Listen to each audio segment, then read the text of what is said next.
If you have COVID-19, do you still need to get vaccinated? How long should you wait before vaccination?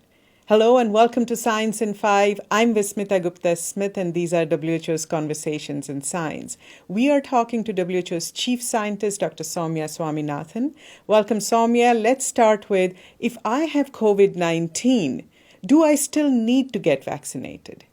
After getting COVID, people do get an immune response, but this varies from person to person and it depends on whether you had a mild infection or whether you had more severe infection.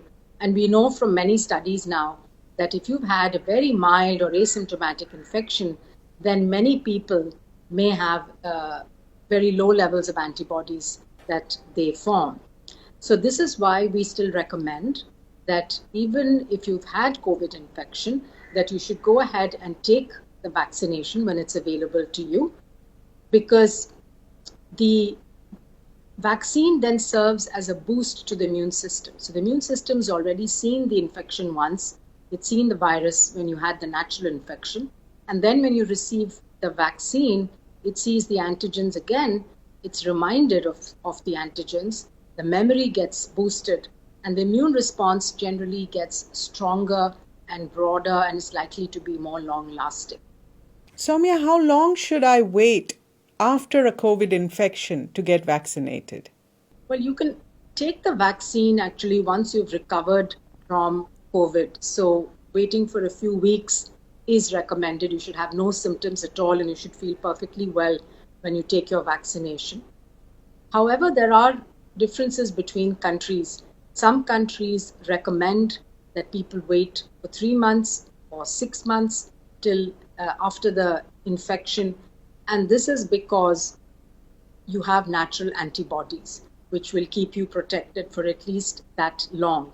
And because there are shortages of vaccine supplies in many countries, they are requesting people who've had the infection to wait for 3 or 6 months.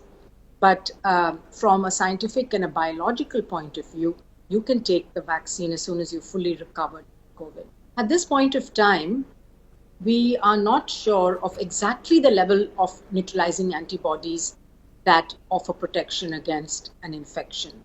And therefore, we do not recommend that individuals go and get antibody testing done in order to confirm whether they have immunity or not.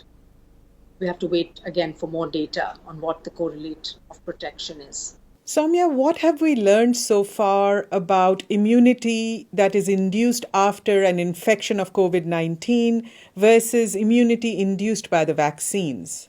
The type of immunity that's developed after natural infection varies from person to person and is very difficult to predict. Vaccines have been standardized in terms of the dose of the antigen that's being administered, and this was based on many clinical trials that have been done. And so when someone receives a vaccine, we can be fairly confident and predict the kind of immune response they will get, of course, in the majority of people. So that's the main difference between natural infection-induced immunity and vaccine-induced immunity. There are very interesting studies going on now to look at the immune response when somebody has a dose of a vaccine after having had natural infection, and also when two different vaccine types are given one after the other. So the so-called mix and match approach. And scientists believe that perhaps this type of a hybrid approach might actually give us a much stronger immune response than just natural infection alone or giving a vaccination with the same vaccine alone. But these are interesting ideas and we have to wait for the data to come from the studies. We are very confident now that all the vaccines that have received emergency use listing from WHO prevent severe disease and hospitalization due to all the existing variants of the SARS-CoV-2 virus.